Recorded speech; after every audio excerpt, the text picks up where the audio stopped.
dentro del área de neurociencia, como sabéis, llevamos 4 años dando cursos de neurociencia.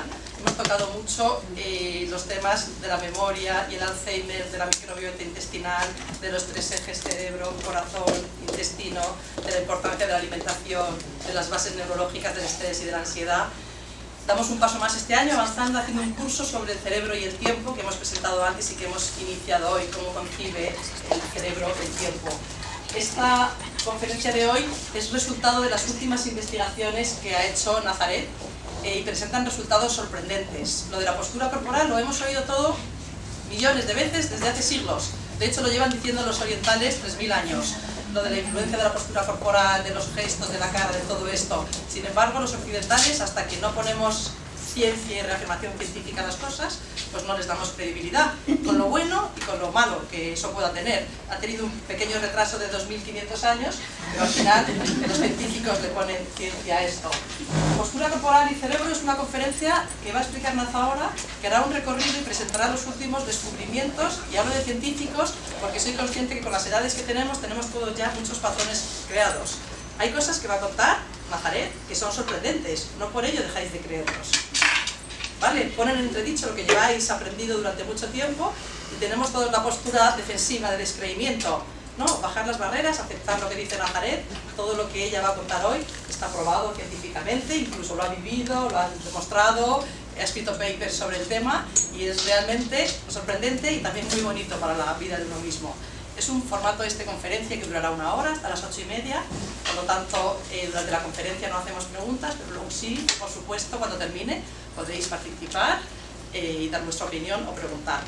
Paso a presentar brevemente a la ponente de hoy. Nazaret Castellanos es licenciada en Física Teórica y doctora en Medicina por la Universidad Autónoma de Madrid. Es máster en Matemáticas aplicadas a la Biología y máster en Neurología y Neurociencia por la Facultad de Medicina de la Universidad Autónoma de Madrid. Ha trabajado como investigadora y docente en el Laboratorio de Neurociencia Cognitiva y Computacional de Madrid, en el Instituto Max Planck de Frankfurt y en el King's College de Londres. Tiene publicados más de 60 artículos en revistas científicas internacionales de alto impacto y colaboraciones en libros universitarios. Sus líneas de investigación se han centrado en el estudio de la actividad biomagnética del cerebro y la reorganización de las redes neuronales. Actualmente trabaja en el Instituto Nirakara, que muchos de vosotros conocéis, porque imparten también cursos, donde es directora de investigación. Sus proyectos se centran en el estudio de la actividad cerebral, en la meditación, en la cooperación entre el cerebro y el corazón, y en los procesos cognitivos. Todo este tema de la postura corporal, en la que ella lleva investigando, ¿cuántos años, Naza? 6 o 7 ya. 6 o 7 años, plasman ahora con resultados recientes de las últimas investigaciones, que os pondrá algunos vídeos. Y bueno, yo creo que es muy bonito centraros en las humanidades, concentraros con ella, olvidaros de las penas y pasar estos 60 minutos en grande escuchando a una neurocientífica. Muchísimas gracias.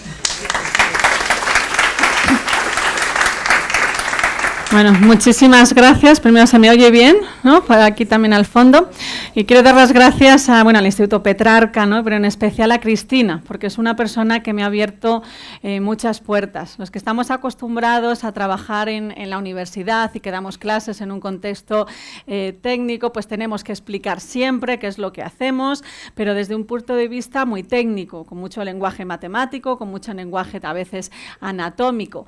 Pero cuando te ofrecen la oportunidad de venir y crear un curso y explicarle a los demás lo que estás haciendo, pues es una oportunidad, como yo siempre digo en los cursos, que aprendo yo más que los alumnos. ¿Por qué? Porque te obliga a pensar en qué es lo que estás haciendo. Y cómo le explico yo a los alumnos que están interesados en filosofía y en literatura, qué es el cerebro, que el cerebro se comunica con el intestino, cómo les hablamos de la microbiota. Y digo, pues que yo voy a hablarles del intestino. Sí, por ello, fantástico.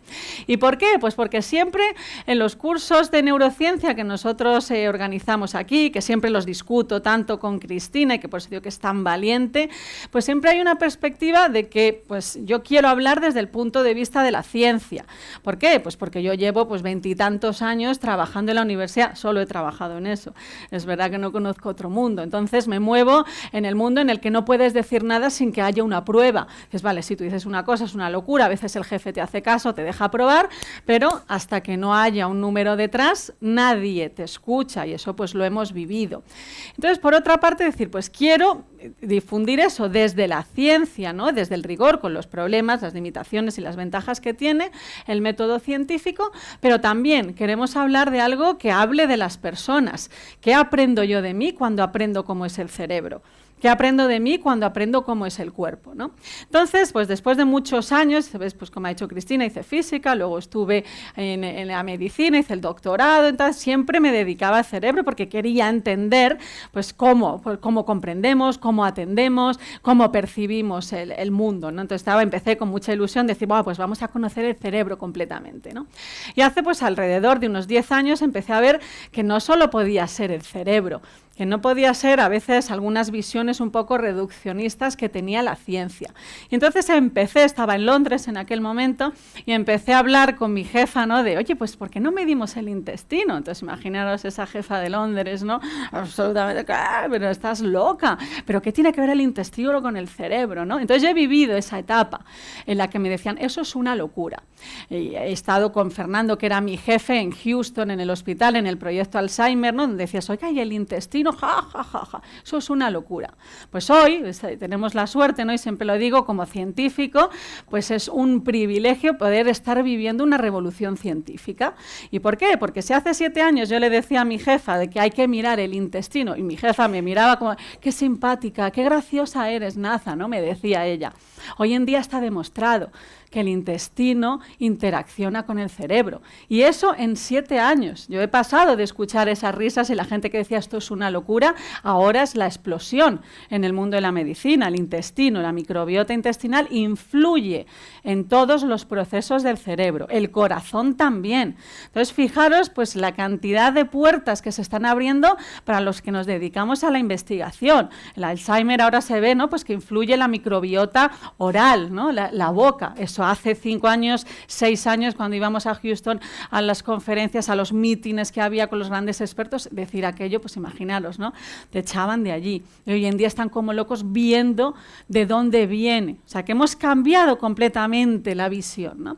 Entonces, durante pues, los últimos prácticamente 10 años he estado investigando en diferentes universidades y ahora en Madrid cómo influye el cerebro como órgano con los órganos internos, con nuestros órganos internos, no hay externos, con los órganos que tenemos en nuestro cuerpo, cómo influye, cómo se tiene que comunicar el cerebro con el corazón, cómo interaccionan el cerebro con el intestino.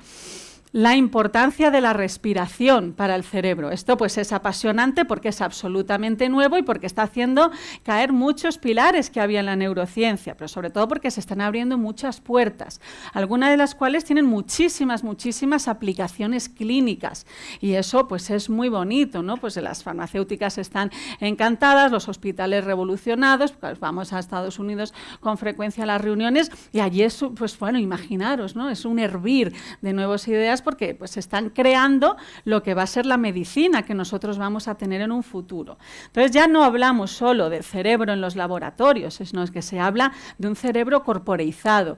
Hablamos de que no solo somos el cerebro, sino que somos cuerpo. Lo que pasa es que, bueno, pues después de hacer pues todos esos estudios, que seguimos en ello, hemos hecho un proyecto súper ambicioso en la universidad en la que hemos medido todo el cuerpo simultáneamente, pues empecé a pensar que el cuerpo no era solo el cuerpo, los órganos que hay por dentro. Empecé a ver qué pasaba con la postura corporal. Era algo que yo había experimentado en mí misma. Pues resulta que porque estaba cansada, porque tengo estrés, porque hoy me siento bien, hoy me siento mal, mi cuerpo se va encogiendo, me voy poniendo así, me voy poniendo allá. Entonces dije, ¿por qué no es solo vamos a estudiar, vamos a ir un poquito más allá? No solo vamos a estudiar cómo interacciona el cerebro con los órganos, vamos a ver cómo interacciona el cerebro con la postura corporal.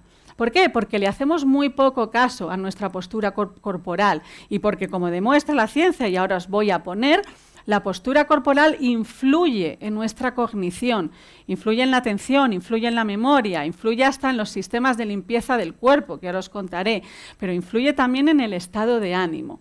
Y entonces un paso ya más allá, porque ya sabéis que yo siempre quiero no solo conocer las cosas, sino llevarlas a mi propio terreno. No vale nada que yo estudie que el cuerpo, hay que cuidar esa postura corporal, ¿qué puedo hacer yo para mejorar mi propia postura corporal, ¿no? Entonces empecé a estudiar a través de una colaboración colaboración, tanto a nivel personal como profesional, una colaboración con unos médicos que estaban estudiando, intentando fusionar la medicina tradicional china con la occidental.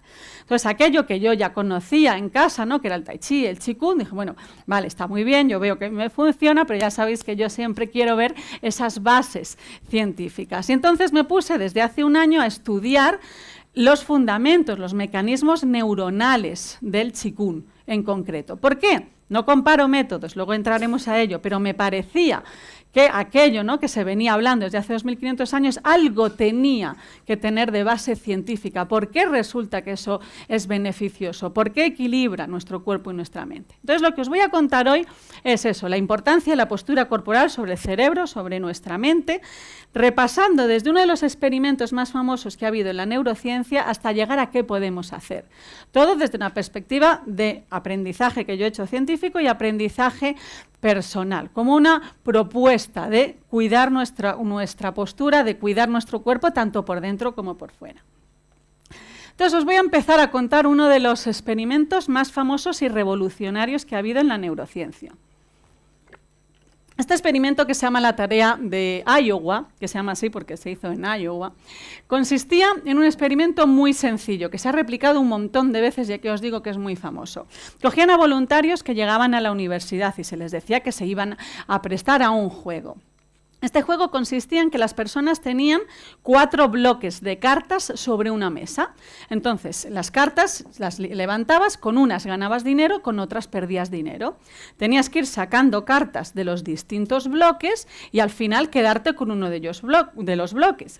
Obviamente, tú querías quedarte con el bloque en el que más dinero ganabas. Entonces, ibas levantando una carta, aquí he ganado 200 euros, lo levanto de aquí, joroba, aquí he perdido 1000.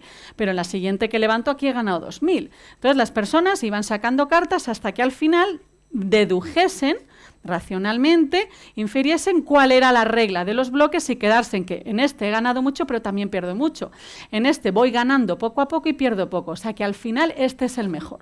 ¿Y qué pasa? Que efectivamente ese era el bloque mejor porque al final sacabas más dinero. Entonces, ¿cómo llegabas a deducir que ese era el bloque mejor? Las personas de media tardaban unas 80 cartas.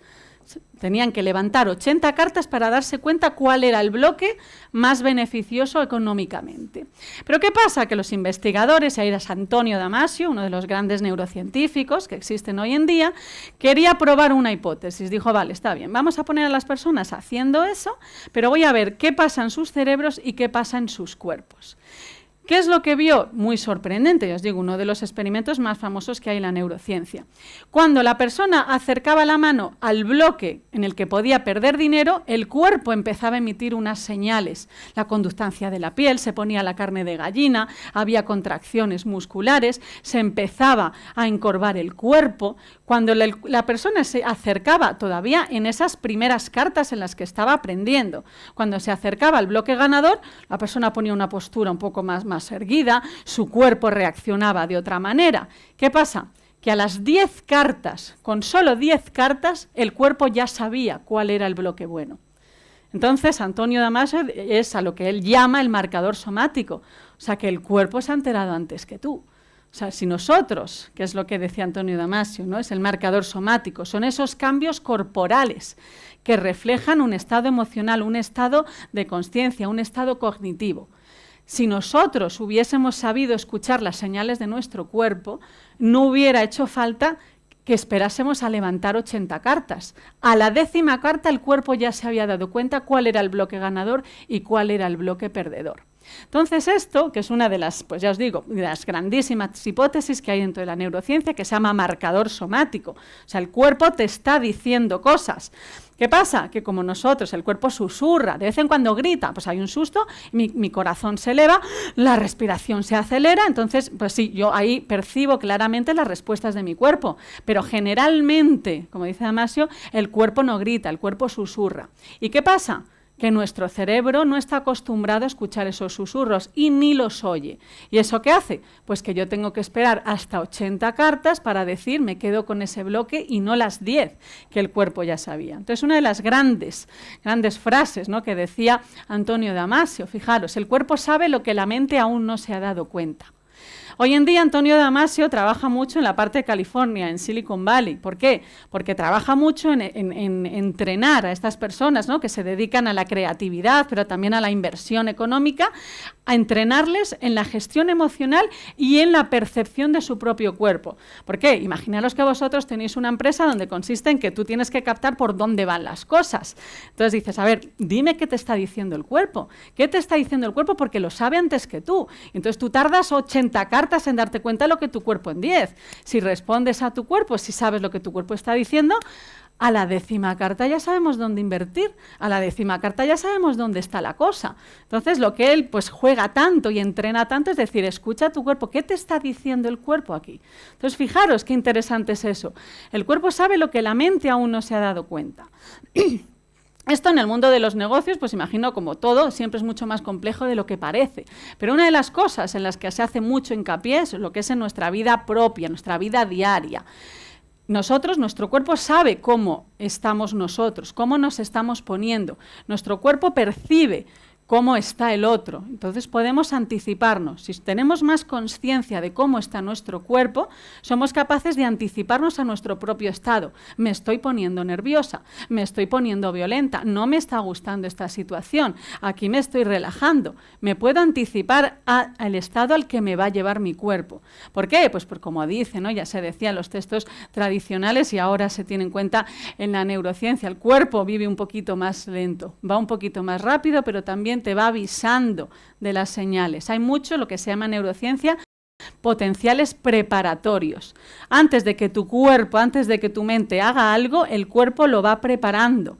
Entonces, si somos conscientes de nuestro cuerpo, podemos saber qué es lo que está preparando y como tal anticiparnos a ello. Eso es la base, que es lo que defiende tanto Antonio Damasio y otros neurocientíficos. Es la base de la inteligencia emocional. ¿Yo cómo aprendo a regular mis emociones? Cuando ya he pegado un grito, cuando ya estoy desbordada de los nervios o cuando veo que me estoy empezando a poner nerviosa. Entonces, ¿qué pasa? Que es lo que se dice ahora, que hay tanto, ¿no?, esa repercusión que tiene en la social. ¿Vale? ¿Cómo aprendemos a escuchar nuestro cuerpo? Pues esa es una de las cosas, ¿no?, que es tan difícil. Y fijaros por qué. Porque el cuerpo no miente. Sus movimientos se realizan de forma inconsciente y, a diferencia del lenguaje verbal, carece de intencionalidad e ironía. Hay muchísimos estudios que demuestran, incluso en gente con daño cerebral, que el cuerpo expresa lo que la persona es incapaz de expresar y que aunque estemos expresando otra cosa verbalmente, al cuerpo le cuesta cambiar, ¿no? Entonces, por ejemplo, para que veáis desde el punto de vista de la neurociencia, el cuerpo siempre va a priorizar el cerebro prioriza el cuerpo que percibe. Imaginaros un caso ejemplo que se estudia desde la neurociencia, que os preguntan, ¿cómo estáis? Pues todo va bien. Creéis siempre al cuerpo, no tanto a la palabra, al revés. Pues todo va muy mal. Creéis siempre a la expresión. El cuerpo, cuando percibe, cuando nosotros estamos hablando con alguien, está percibiendo lo que está diciendo la persona, pero sobre todo está percibiendo todo el cuerpo.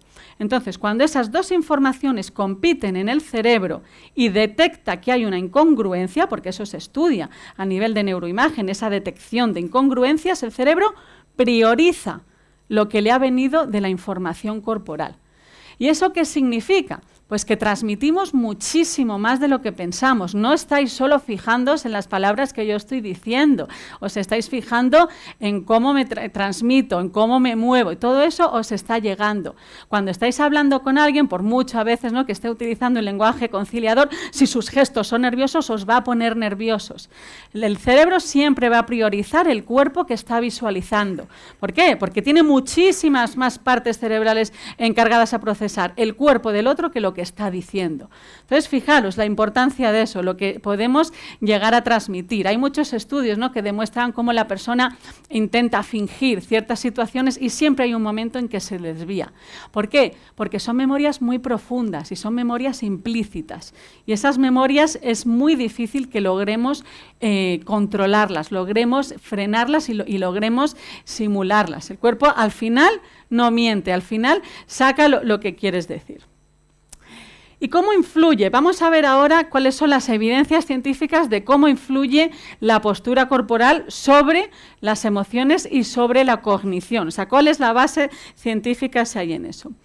Esto, si nos remontamos, ¿no?, cuál es el origen un poco de todo lo que era la mente corporizada y la importancia que tiene el cuerpo en la expresión, pues aquí siempre es obligación mencionar pues al grandísimo William James, ¿no?, el filósofo y psicólogo y teórico de la mente de Estados Unidos del siglo XIX. Y él decía, fijaros, una frase que era muy potente: no lloro porque estoy triste porque lloro. Sin las expresiones del cuerpo, una emoción carece de sentido. Él dice que utilizamos el cuerpo para dar sentido a aquellos conceptos que son abstractos, que es la tristeza. ¿Por qué estoy triste? ¿Estoy triste si no tengo sensaciones corporales? ¿Estoy triste si no siento ese encogimiento, llore o no? O sea, ¿siento una emoción si no tengo una sensación corporal? Pues él decía que no, que era simplemente un concepto y como tal no estaríamos viviendo esa emoción. O sea, fijaros la importancia que ya se le daba al cuerpo. Esto pues luego pasó un valle en el que, bueno, pues nos olvidamos en la neurociencia de qué es el cuerpo, solo percibimos la palabra, percibimos el concepto, somos seres que nos basamos en la idea y tal, ¿no? Pero volvemos, ahora lo que se está viendo en la neurociencia es que volvemos a recuperar ese cuerpo, que el cerebro y el cuerpo es todo uno, somos todo cuerpo y necesito todo mi cuerpo para expresarme.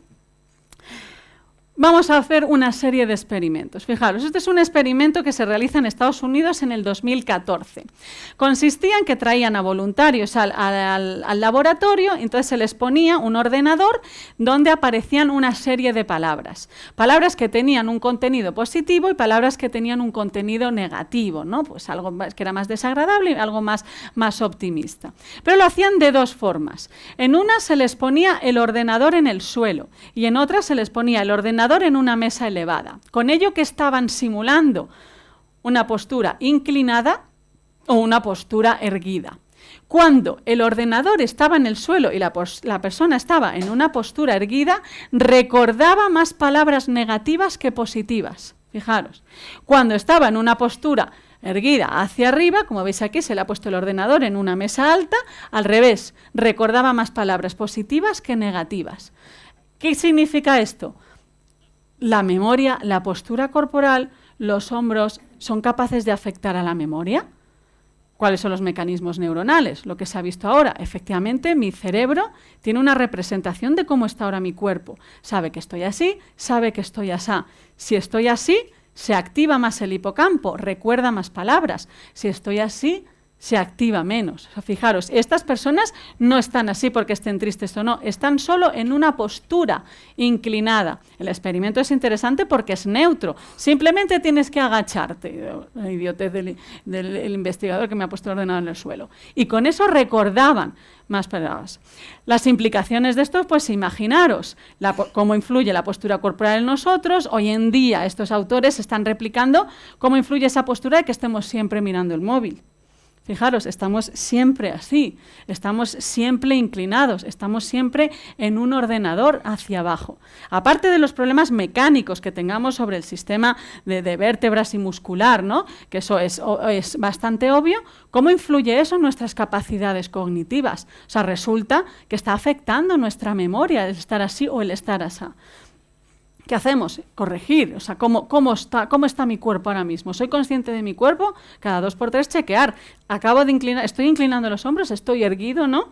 Dentro de esto, pues hay toda una serie de estudios. Hay un profesor que hace unos estudios muy simpáticos en Madrid, que estudia a los políticos. Yo, pues como ahora doy tanta importancia a la postura y lo estudio desde el punto de vista neurocientífico, pues ves la tele y te mueres de risa. Dices, y esta gente te gobierna, ¿no? O sea, todos así, todos así. Pero eso es constante. Cuando vas en el metro es absolutamente igual. Ves que casi todos vamos encorvados. Y eso repercute directamente en nuestra memoria. Si el cuerpo es importante, una de las zonas más importantes que tenemos dentro de nuestro cuerpo es la cara. Un experimento que es muy famoso y que tiene mucha base neurocientífica, como veremos, es el experimento de la retroalimentación facial. Solo por hacer así, mi amígdala, que es la parte del cerebro emocional más encargada de la ansiedad, del miedo, de la angustia, ¿no?, y que se activa constantemente, solo por hacer así, ha disminuido su actividad. Por hacer así, la estoy aumentando. Hacer así, fruncir el ceño pone como una moto a la amígdala. Entonces, ¿qué hacían los experimentadores? Que ahora se ha visto con neuroimagen cuáles son las bases neurocientíficas.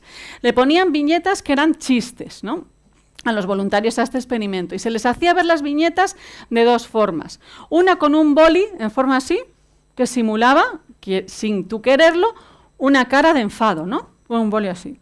Otros con un boli así, de tal forma que sin quererlo están simulando una sonrisa.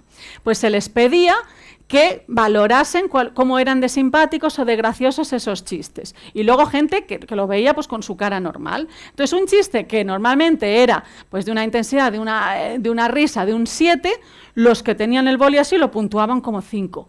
Bueno, pues no era tan gracioso. Los que estaban con el boli así, sonriendo, era divertidísimo, lo puntuaban con un 9, sobrevaloraban. ¿Qué? Era el mismo. ¿Qué pasa? Estás interpretando el mundo de forma diferente solo porque tu musculatura facial ha cambiado.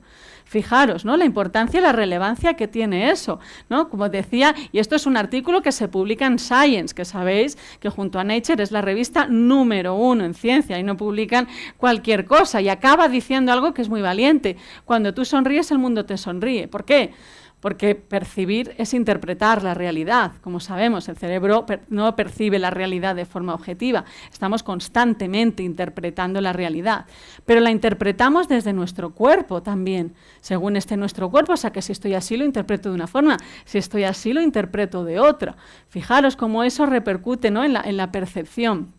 Otro de los estudios que también fue muy polémico y que nos hablaban de la amígdala, ¿no?, esa almendra que os digo, que está en los sistemas emocionales y que se encarga pues, de la gestión de la ansiedad, del miedo, de esas emociones negativas.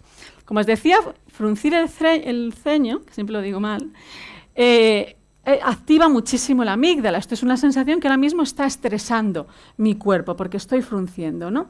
¿Qué pasaba con las personas que tenían Botox? Pues que tenían esta musculatura anestesiada, no la podían mover tanto. Pues ¿qué pasaba con esas personas? Que lo negativo lo veían menos negativo y lo positivo lo veían igual, ¿no? Entonces fue muy polémico decir, pues a todo el mundo a ponerse Botox ahora mismo, ¿no? ¿Por qué? Porque se veía que anestesiaba, que paralizaba un poco la amígdala. O sea, que fijaros la importancia que tenía, otra vez más, la expresión facial sobre cómo interpretamos el mundo. O sea, que esto es todo, fijaros, el cuerpo, ¿no? Entonces, este estudio, pues ya os digo que fue muy llamativo, todo lo que es la representación de la cara. ¿Por qué? Porque nos hablaba de una relación directa entre la musculatura facial y la función y anatomía del cerebro. Esto es un estudio, ya os digo, que se estaba comprobando desde el punto de vista de la neuroanatomía. Interpretamos el mundo a través de nuestro cuerpo. Pero no solo afectaba pues a lo que es nuestro cerebro, sino que la postura también afecta a lo que es nuestro sistema endocrino. Igual, se les pedía a los voluntarios que se pusieran en diferentes posturas. Yo a veces pienso, cuando vienen los voluntarios al laboratorio, que les hacemos de todo, y dirán, los científicos les pagan por inventarse absolutas idioteces, ¿no? Tú llegas a un laboratorio y te dicen, mira, pongan los pies en la mesa, ahora póngase así. Pues entonces se les hacía eso. Mira, tienes ahí una silla, pon los pies en la mesa y ponte así. Vale, y mientras tanto le están sacando sangre y poniendo un algodón en la boca para medir su nivel de cortisol, que sabéis que es la hormona que se libera cuando nosotros tenemos estrés. ¿Y qué pasaba? Pues que en esta postura lo que pasaba es que aumentaba la producción de testosterona y el cortisol. Entonces la persona estaba en un estado, pues eso, más excitado, con más energía y por tanto también más propenso a un estrés, que en estrés no significa siempre que sea negativo, sino que estás más activado. ¿Qué pasaba cuando a la persona se le decía que cruzase las piernas, que se encogiese? Pues que inmediatamente, y estábamos hablando de segundos, esto es en segundos, inmediatamente los niveles de testosterona y colesterol y cortisol bajaban. O sea, fijaros la relevancia. Leí un artículo, porque hace poco en Madrid se empezaba a hablar en el metro, ¿no?, de que la gente pues fuese con otra postura, que los hombres no se sentasen, ¿no?, de piernas abiertas. No sé si os acordáis esos carteles que ponían. Pues ya cuando yo estaba en Estados Unidos, apoyándose en estos estudios había unas campañas que decían, no te sientes en el metro, sí, no hagas tal. ¿Por qué? Estás acelerando tu sistema endocrino, ¿no? Entonces yo me acuerdo, fíjate cómo ya en esos casos ahí la ciencia llegaba directamente a la sociedad y a esos mensajes. No vayas espaturrado en el metro, aparte de que es incómodo porque sales de allí, pues imagínate, hecho un toro, ¿no? Entonces, contrólalo. Entonces, fijaros cómo ya repercute una vez más esa postura, porque estamos siempre pues encogidos, siempre con las piernas cruzadas. Y otro de los estudios que os he seleccionado solo unos pocos que a mí me parecían más llamativos. Este suele llamar mucho la atención cuando lo cuento en la universidad. Es un estudio bastante reciente que se hizo en Estados Unidos y que cuenta que la postura en la que dormimos te hace ser más propenso o menos a la enfermedad de Alzheimer. Nosotros lo que se ha visto es que la enfermedad de Alzheimer, lo que sucede es que en el cerebro, debido a lo que sea, que hoy en día, como os digo, está en debate, que sean bacterias de origen bucal o intestinal o lo que sea, el cerebro empieza a generar lo que se llaman unas placas de beta-amiloide. El cerebro se empieza a llenar de una especie de basura neuronal. Nuestro sistema linfático, que es el sistema de limpieza de nuestro cerebro, actúa sobre todo cuando estamos durmiendo. ¿Y qué hace el cerebro cuando estamos durmiendo? Pues que se encoge, entonces los líquidos se empiezan a mover y el cuerpo, mediante el sistema linfático, limpia. Pero ¿qué pasa si dormimos boca arriba, dormimos de lado o dormimos boca abajo? Que el sistema linfático no actúa igual, no limpiamos igual. La forma en la que mejor limpiamos nuestro cerebro es durmiendo de lado. Y aquí la explicación no es mecánica, aquí la gravedad no funciona.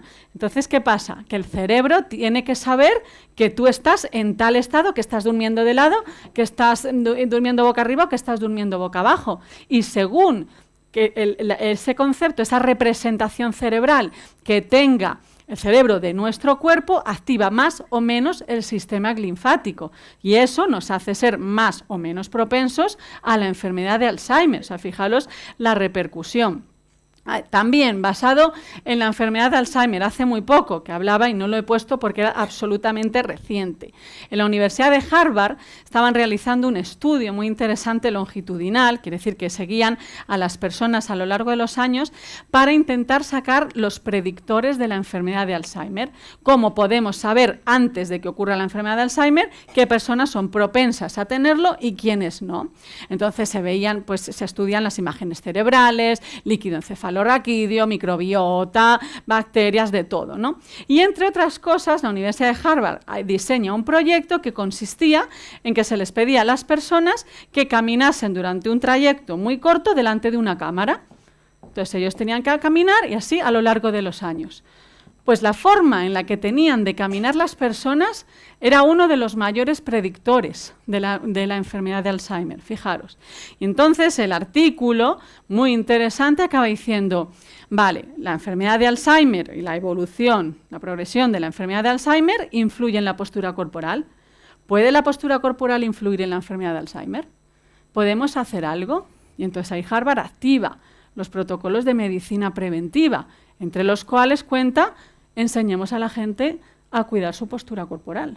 ¿Por qué? Porque influye en su bienestar, influye en la cognición, influye en la memoria, en la atención, en el control de la ansiedad, en la depresión, pero también previene ciertas enfermedades, que son esas enfermedades prodrómicas que se van evolucionando con el tiempo, lentamente, y cuando ya aparecen los síntomas, poco hay que hacer. ¿Por qué? Porque la progresión ha sido muy lenta.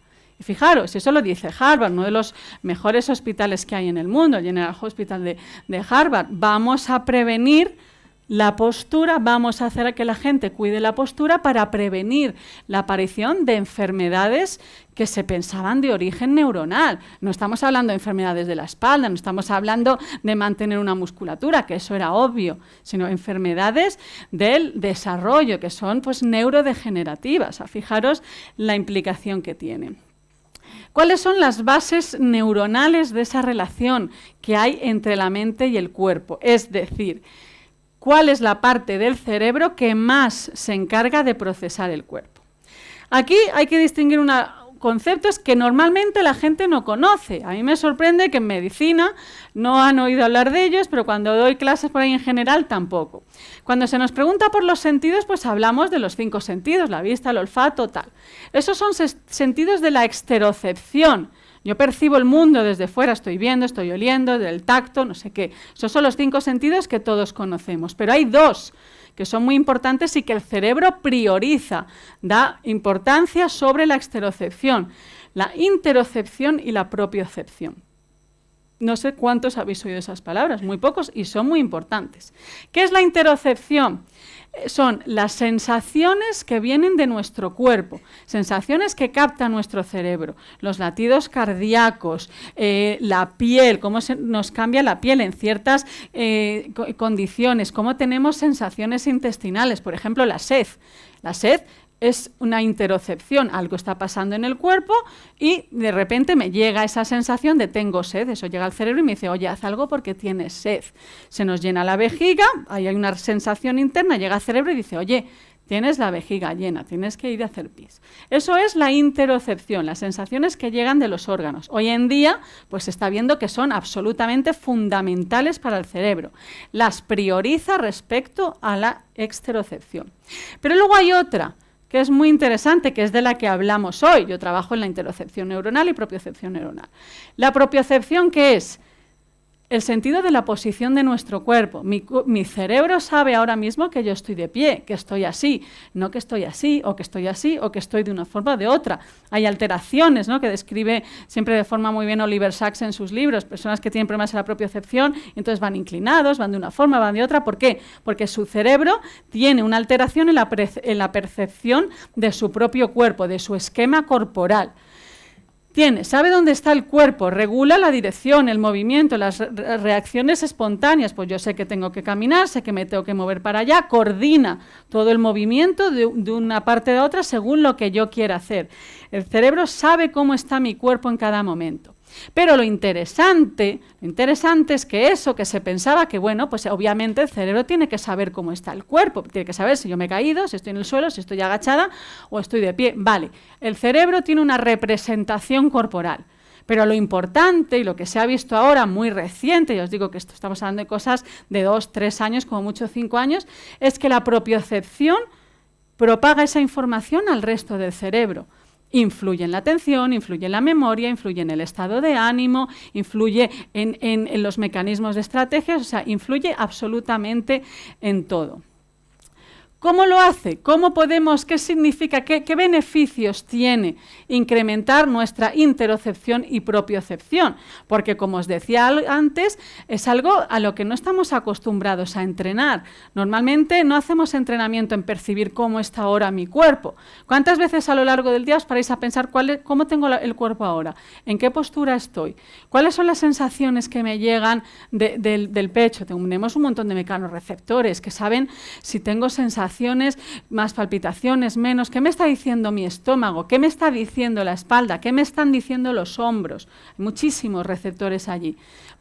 Pocas veces nos paramos a observar esas sensaciones y, por tanto, nuestro cerebro consciente no le hace caso, no sabe interpretarlas. Como decíamos al principio de la charla, si escuchásemos los susurros del cuerpo, nos daríamos cuenta antes de lo que nos está pasando. No, sabríamos, si aprendemos a percibir nuestro cuerpo, aprendemos a percibir el del otro. Por eso Antonio Damasio trabaja tanto, ¿no?, allí en San Francisco, es decir, porque como siempre pues tiene que ser la parte práctica, que te conozcas a ti mismo, pues muchas veces a la gente no le importa un ble, es decir, aprende a percibir tu cuerpo porque aprenderás a percibir el del que tienes enfrente. Y eso te va a decir si este cliente es favorable, no, si le está gustando, si no le está gustando, si se pone nervioso, si va tal, y tú puedes ir encaminando. En eso pues hay muchísimo. ¿Por qué? Porque es la base de la inteligencia emocional. Pero bueno, a mí no me preocupa tanto eso, sino como la autopercepción, es decir, cómo puedo yo percibir qué me está pasando, cuáles son esas sensaciones, aprender a escuchar esos susurros. ¿Y cuál es el beneficio de aumentar la interocepción y la propiocepción? Pues que aumentamos lo que es nuestra inteligencia emocional, que más que demostrado científicamente que está en la base de la toma de decisiones y que no hay un cerebro emocional y racional. Están tan unidos que es un absurdo separar separarlos, ¿no? Hoy en día ya no se habla de lo emocio-racional, porque no tiene sentido una cosa y otra. Es siempre, como decimos, un baile de disfraces. Nos ayuda a regular mejor las emociones. Por tanto, nos favorecen lo que son la toma de decisiones externas e internas. ¿Por qué? Porque, como dice tanto la neurociencia, entre ellos el principal defensor es Antonio Damasio, que por eso se hizo archifamoso, la base de la toma de decisiones son las sensaciones de nuestro cuerpo, ¿vale? Y esas son sensaciones que son emocionales. Y cuando decimos emocionales hay que quitarle hierro a esa palabra emocional, porque a veces dice, emocional, que me pongo a llorar o triste. No, emoción son las sensaciones, emoción son las intuiciones, la sensación que te da algo, no tanto la inferencia lógica que tenemos. Hay que quitarle un poco pues esos tabús a estas palabras. Luego, ¿por qué? ¿En qué nos beneficia incrementar la interocepción y propiocepción? Pues en los procesos cognitivos. Somos capaces de aumentar nuestra atención solo por tener mayor percepción de nuestro cuerpo. La memoria, el diseño de estrategias, incluso la verbalización. Se ha demostrado que tener mayor percepción de nuestro cuerpo nos ayuda a expresarnos mejor verbalmente. Y expresarnos mejor verbalmente ayuda mucho a la regulación de las emociones y muchas cosas, ¿no? Entonces, fijaros la cantidad de los beneficios que tiene, ¿no? Dice Antonio Damasio otra vez, que cito tanto, ¿por qué? Porque es el padre de este campo, pero sobre todo porque es uno de los neurocientíficos más reconocidos y porque todo lo que él dice, por ejemplo, las sensaciones del cuerpo son las emociones que guían la toma de decisiones. Esta frase tan potente resume 3 artículos publicados en la revista Nature, que es la revista número 1. Si os leéis los 3 artículos de la revista Nature no os enteréis absolutamente de nada porque son todo tecnicismos, pero luego él, que tiene una gran labor divulgativa y escribe, dice, sí, lo que hemos dicho aquí con tantos experimentos en ratas y en humanos es que las sensaciones del cuerpo son las emociones que regulan la toma de decisiones. Él hace un gran papel en traducir todos esos tecnicismos a lo que son, pues, ventajas, ¿no?, que nos pueden ayudar en nuestra vida. Él se involucra muchísimo, ¿no?, con las escuelas, con las universidades. ¿Qué pasa en nuestro cerebro? En nuestro cerebro, ya vamos a la neuroanatomía de nuestro cuerpo, nuestro cerebro tiene aquí, en estas partes de aquí, temporales, una representación de cómo es mi cuerpo. Pero no tiene mi cuerpo tal y como vosotros lo estáis viendo ahora. Hay zonas a las que les da más importancia que a otras. Fijaros, ¿a quién le da más importancia? A la cara y a las manos. Eso es la parte, o sea, si os vierais cómo os ve vuestro cerebro, pues no seáis tan guapos como os pensáis. Sois así. Entonces, a la cara, ¿por qué? Lo que hemos dicho antes, los experimentos que os contaba de poner el boli así o asá. Fijaros la importancia que le da la musculatura facial inferior a todo lo que es mandibular. Fijaros la importancia de las manos. Tiene una representación el cerebro de nuestro cuerpo, sabe cómo está nuestro cuerpo y a qué zonas son más importantes o menos. Esta representación, que se llama el homúnculo, nosotros podemos cambiarla, nosotros podemos favorecerla. ¿Cómo? Aprendiendo a percibir nuestro cuerpo, luego vamos a hablar de ello. Esta percepción del cuerpo es también muy cultural. Por ejemplo, esto es una representación promedio, esto después podría ser algo europeo. ¿Cuáles son, por ejemplo, las culturas, la representación del homúnculo que tiene las manos más grandes? Los italianos. Si vemos la representación cerebral de un italiano, tienen unas manos que no caben en el cerebro. ¿Por qué? Porque están así. ¿Cómo es la representación cerebral del cuerpo de los alemanes? Tienen las manos más pequeñitas. ¿Por qué? Porque normalmente se mueven un poquito menos que nosotros al hablar, ¿verdad? La representación cerebral del cuerpo de un japonés es también muy diferente. La representación cerebral del cuerpo de un mexicano, pues imaginaros. Entonces esto tiene mucho. ¿Y qué nos habla? Pues ahí que la representación cerebral del cuerpo cambie de una cultura a otra, nos está diciendo cómo esas personas utilizan el cuerpo para expresarse.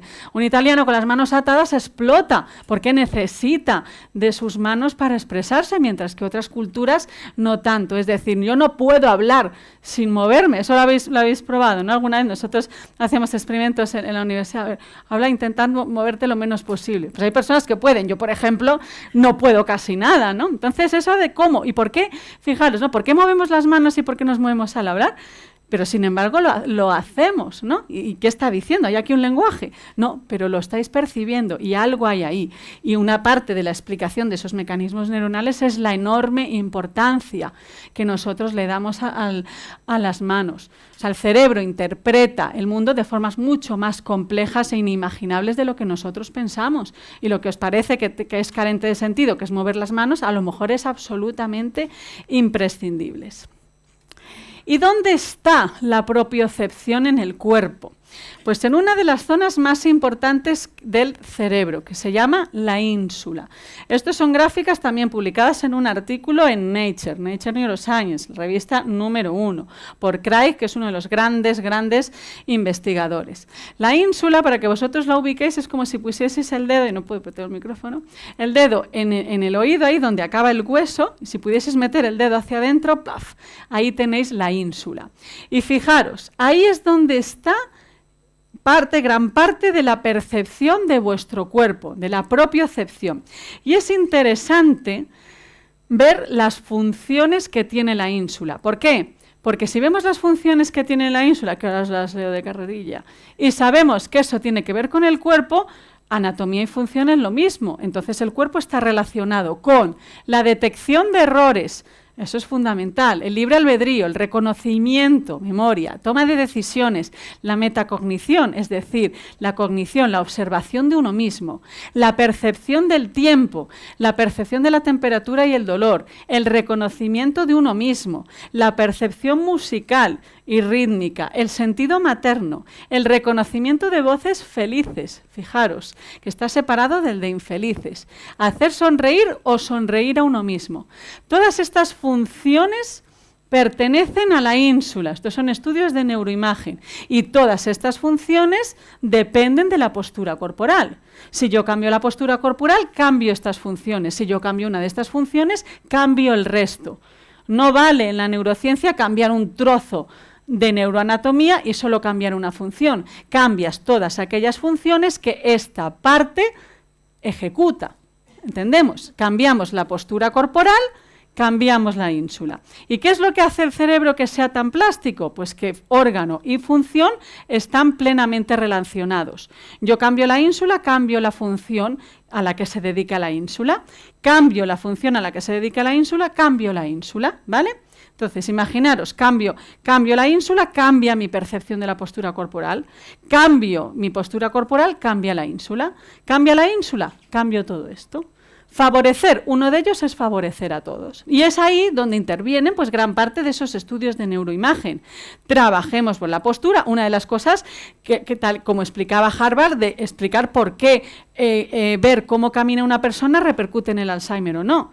Si la postura corporal la lleva la ínsula y la ínsula se encarga, entre otras cosas, del reconocimiento, de la metacognición, del sentido del tiempo, pues tiene sentido que cambiar uno sea cambiar los demás. O sea, que fijaros cómo en el cuerpo no es como una especie de puzzle donde cambias una pieza y se tiene que cambiar todo aquello a lo que está conectado. Es todo mucho más complejo de lo que parece.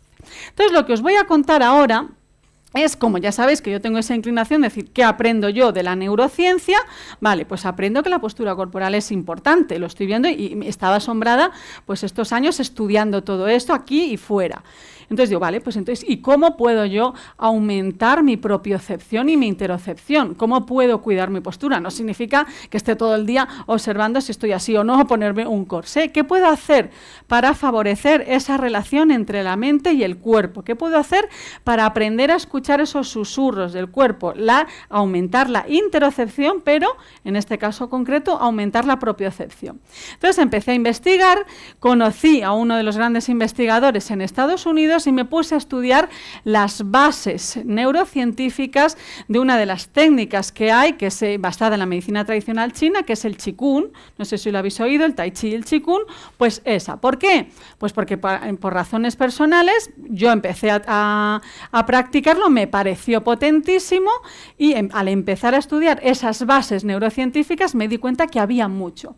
No significa, porque como veréis, ¿no?, en todas las técnicas que hay para favorecer la propio e interocepción, que es lo que se llaman las técnicas de equilibrar la relación entre cuerpo y mente, Pues hay diferentes, está la meditación, está el tai chi, el qigong, el yoga.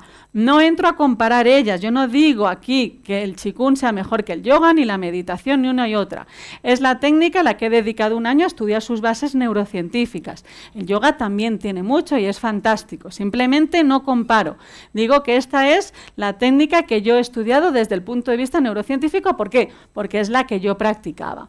Entonces, en Estados Unidos, sobre todo en California, hace ya 10 años se empezó a estudiar cuáles eran las bases químicas de estas técnicas. ¿Y qué se vio? Pues que afectaban muchísimo a lo que era el sistema endocrino.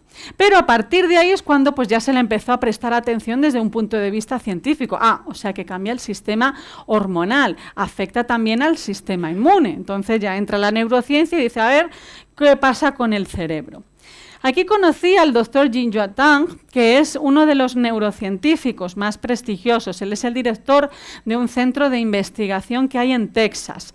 Él es de origen chino, por tanto conocía bien la medicina tradicional china, pero es también un médico que se ha formado en Estados Unidos. Él dirige actualmente uno de los proyectos de investigación más ambiciosos en Estados Unidos. Le han dado $20 millones para estudiar los correlatos neuronales de la consciencia y educar a la gente en lo que es la medicina preventiva. Entonces él lo conocí en un congreso. En verano coincidimos, él vio pues, que nos dedicábamos a lo mismo, que teníamos interés y hemos empezado pues, a colaborar, hacemos investigaciones, estamos en este proyecto inmenso que son los correlatos neuronales de la consciencia. ¿Y qué hizo él? Él publicó un artículo, fijaros, en el año 2007, hace ya tiempo, en la revista PNAS, que es también una de las revistas más prestigiosas, o sea, que no son revistas, pues eso, que publicas por ahí, todo esto pasa por tribunales científicos que suelen ser bastante exigentes. ¿Y qué es lo que él hizo? Aquí os lo he pasado al español. Hablaba de la regulación de la mente cuando pues, comparábamos técnicas, que es una regulación mental, pues por ejemplo una regulación del estrés que se basa en la observación de los pensamientos, en la observación de las emergencias, ¿no? Mentales que nosotros tenemos, y lo comparaba a cuando estas técnicas se acompañaban de técnicas corporales, es decir, ante una situación de estrés, te han enseñado diferentes técnicas de estrés, de observación de los pensamientos, de lo que sea. Acompáñalo de percepción de tu propio cuerpo. Los avances se disparaban, estadísticamente era mucho mejor. Él empezó a defender con ello que en todo lo que era pues, las técnicas de relajación, en la meditación, por ejemplo, había que acompañarlo siempre de una meditación en el cuerpo, de una propiocepción del cuerpo. Observes cuando tengas una situación de estrés, hay tareas de regulación. Observa tu cuerpo simplemente. Al observar el cuerpo, hay una parte del cerebro que se calla, observando las sensaciones corporales. Y él lo demuestra en este artículo. A partir de ahí, estamos en el 2007, lo publica en PNAS con Michael Posner, que es uno de los científicos más reconocidos a nivel mundial en la neurociencia, Posner. O sea, si Posner le da aval a esto, la revista científica dice, pues esto tiene que ser algo serio. Y publica este artículo. Cuando yo lo vi, dije, pues me parece asombroso lo que estás haciendo. Le conté lo que hacíamos aquí en Madrid, de medir el cuerpo, por fuera, por dentro, de que yo estaba intentando buscar esas bases neurocientíficas de la medicina tradicional china, y dijo, bueno, pues perfecto. Entonces íbamos en la misma línea. ¿Qué bases neurocientíficas hemos encontrado en estos trabajos? Pues que el hacer este ejercicio del qigong aumenta la actividad de la ínsula, ¿vale? ¿Qué es lo que yo os decía antes? Aumentamos la propiocepción, aumenta la ínsula. Al aumentar la ínsula, aumenta todo el abanico de funciones a los que se dedica la ínsula. Vale, la pregunta era, ¿una técnica como el qigong tiene algún correlato neuronal? Es decir, ¿cambia el cerebro en algo? Pues los estudios que demostraban universidades en Estados Unidos, sobre todo en California, es que efectivamente se cambia la actividad de la ínsula, que era donde se esperaba. Es decir, aumentamos la propiocepción. ¿Y por qué aumentamos la propiocepción? Que es algo que se pregunta científicamente. Cuando se está haciendo qigong o tai chi, no sé si lo habéis visto alguna vez, es importante la velocidad del movimiento.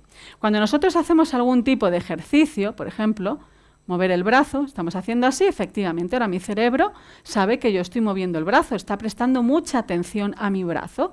y está aumentando, pues vale, sí. Entonces, si yo esto lo hago siempre, pues mi cerebro cada vez más va a darle más importancia a mi brazo. ¿Por qué? Porque estoy todo el día haciendo así.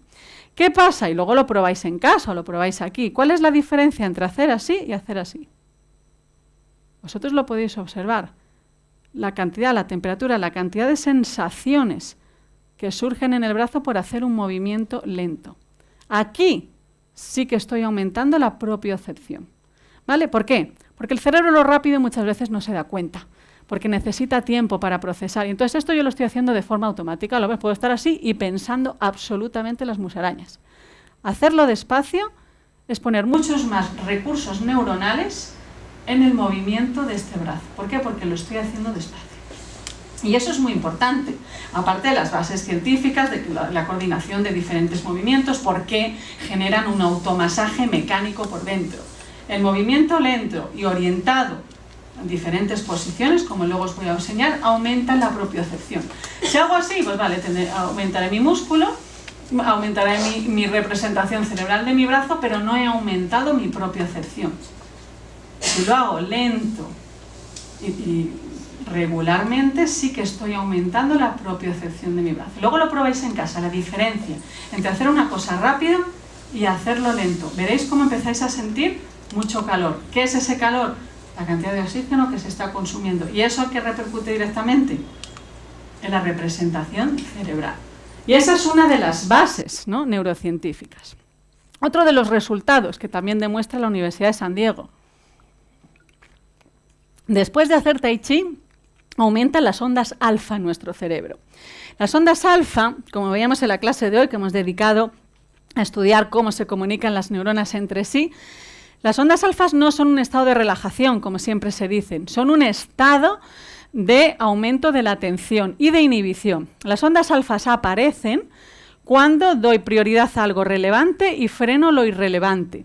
¿Qué es relevante o irrelevante? Depende de vosotros. Pero entonces eso es favorecer la atención. Yo quiero prestar atención a algo, si entreno mi atención va a surgir mucho alfa que frena todas las interferencias internas y externas que me están llegando. Internas tenemos un montón, la cantidad de pensamientos que nos surgen, de sensaciones, ¿no? Cuando os ponéis a lo mejor a observar las sensaciones de la respiración, enseguida te pica todo, me acuerdo de no sé qué, me tengo que ir, siempre hay un montón de cosas para levantarse. Pues cuando se va entrenando la meditación va aumentando alfa. ¿Y eso qué quiere decir? Que frena las interferencias. Alfa, cuando aumenta alfa en nuestro cerebro, estamos aumentando nuestra capacidad de atención. ¿Y qué es lo que se ha visto? Que las ondas alfa aumentan, pero no solo aumentan en el momento que lo estamos haciendo, sino que persisten durante horas en nuestro cerebro, cuando empezamos a hacerlo. Pero si la práctica es continuada, el cerebro se acostumbra a tener más alfa. Es decir, lo que se ha visto y se ha demostrado, que demuestra la Universidad de Harvard, siempre hago mucho hincapié en poner instituciones que sean muy serias, porque creo que se me escucha más.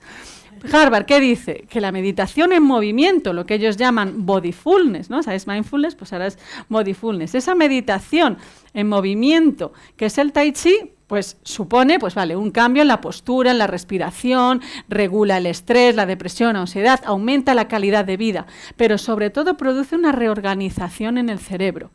Si lo hago una vez, pues vale, hay cambios cerebrales y ya está, pues como todo lo que hacemos. Si lo hago mucho, esos cambios cerebrales son duraderos, ¿vale? Entonces, al final, ¿qué es lo que demuestra? ¿Qué es lo que yo estoy intentando estudiar? Pues que hay ejercicios que favorecen la percepción de nuestro cuerpo. Yo insisto, he estudiado estos, ¿por qué? Por un acercamiento personal y luego pues porque ha habido este acercamiento profesional con el profesor Tang. No comparo, no estoy comparando con el yoga ni con otro tipo de técnica, ¿vale? Yo me he acercado a ello. ¿Qué estoy estudiando yo? Sí, este tipo de ejercicios, de técnicas, favorece la propiocepción, que parece que sí, y estudiar cuáles son las bases neurocientíficas de ello. Y ahora ya para acabar os voy a poner un vídeo, porque hablo y me decís, ¿y qué es el Qigong y qué es todo esto?, ¿no? Os voy a poner un vídeo de un par de minutos donde veis una persona haciendo unos ejercicios muy básicos, que es generalmente lo que yo he hecho durante todos los días durante 6 meses. Son 5 o 6 minutos, luego hago más, pero ha habido muchos meses en los que estaba muy liada y tal, donde solo hacía esos 5 minutos. Y esos 5 minutos haciendo eso, en mi experiencia personal y científica, al que le doy aval, han aumentado mucho lo que es la propiocepción, la regulación, y desde luego para mí ha sido muy favorable. No sé, podemos apagar la luz para que lo veáis bien, y ahora me decís si escucháis bien el sonido.